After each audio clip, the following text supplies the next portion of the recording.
بكوباية ونص من الدقيق هنعمل الحلو ده سهل وبسيط وطعمه خطير.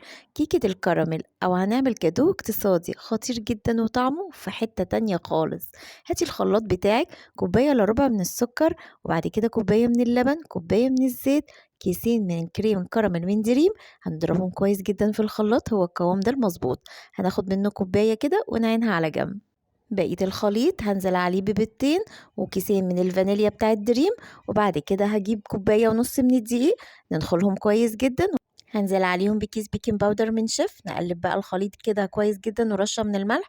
بقية الخليط اللي احنا ضربناه في الخلاط هو ده القوام المظبوط. صينية بقى وندهنها مادة دهنية وننزل بالخليط ندخلها الفرن على درجة حرارة 180 في الرف الوسطاني، ما بتاخدش 25 دقيقة. اختبرها بالستيك وانزل بنص كوباية من اللبن وخليط الكريم كراميل اللي احنا عملناه مع بعضينا، وانزلي بقى بالكيس بتاع الكراميل وستيك كده وخططيها وبألف هنا. بجد خطيرة وطعمها يجنن وهشة، وجربيها بطريقتي هتدعيلي. ولو عجبك وصفاتنا ما تنسوش تدوسوا لايك وشير وسبسكرايب لقناتنا، وتابعونا على صفحة الفيسبوك وعلى اليوتيوب وعلى التيك توك. اشوفكم في وصفات جاية كتير مع هبة ابراهيم. باي باي.